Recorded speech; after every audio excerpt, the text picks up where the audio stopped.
வணக்கம். சித்தக்கேர் உணவே மருந்து மருந்தே உணவு. குழந்தை பெற்ற தாய்மார்கள் முதல் 6 மாதத்துக்கு தாய்ப்பால் கொடுத்துக்கிட்டே வருவாங்க இல்லையா? அந்த குழந்தைக்கு தாய்ப்பால் குடிக்கும் போதே அஜீரண கோளாறு நடக்கும். அதே மாதிரி ஏன் அப்படின்னா, தாய்மார்கள் சாப்பிட்ற சாப்பாடு தான் அவங்க தாய்ப்பாலாக சுரந்து அவங்களுக்கு வருது. அந்த சாப்பிட்ற சாப்பாட்டில் வந்து நிறைய ரெஸ்ட்ரிக்ஷன்ஸ் இருக்கும்.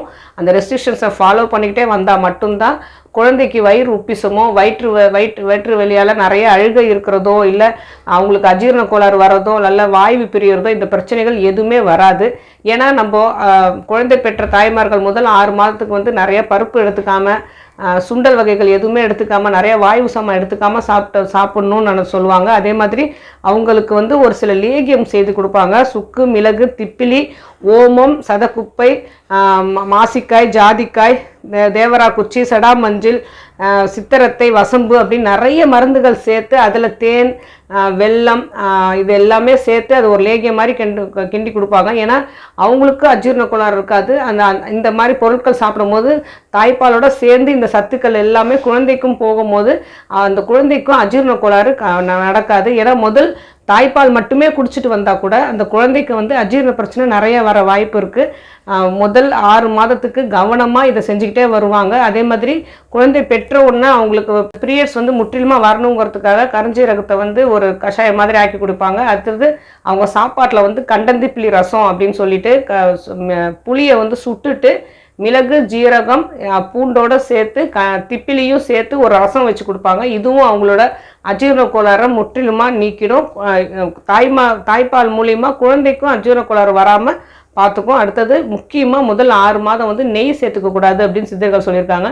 ஏன்னா நெய் வந்து குழந்தைக்கு வந்து செரிமானம் ஆகாது, ஒரு ஹெவி ஃபேட்டாக இருக்கும். ஆனால் அடுத்த 6 மாதத்துலேருந்து நெய் வந்து நல்லா உருக்கி பருப்போடு சேர்த்து குழந்தைக்கு நல்லாவே கொடுக்கலாம். அடுத்தது இந்த பிள்ளை பெற்ற தாய்மார்களுக்கு வந்து அஜீரண கோளாறு இருக்கக்கூடாதுங்கிறதுக்காக சதக்குப்பை சாறு அப்படின்னு ஒன்று சேர்ப்பாங்க.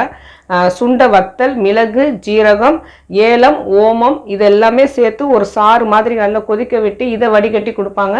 எங்கள் ஊர் சைடில், தஞ்சாவூர் சைட்லலாம் என்ன செய்வாங்க அப்படின்னா, மிளகு போட்டு, அதாவது வெறும் காய்ந்த மிளகாய் இல்லாமல் மிளகு மட்டுமே போட்டு மல்லியும் சேர்த்து நல்லா விழுது மாதிரி அரைச்சி அந்த மிளகாத்தூளுக்கு பதிலாக இதை வந்து சேர்த்து மாங்காய் வத்தல், கத்திரிக்காய் வத்தல்லாம் போட்டு ஒரு குழம்பு செஞ்சு கொடுப்பாங்க. மிளகு குழம்பு, பத்திய குழம்புன்னு பேர். இந்த மிளகு குழம்பு என்ன செய்யும்னா அவங்க உடம்புல உள்ள புண்ணெல்லாம் ஆற்றும்.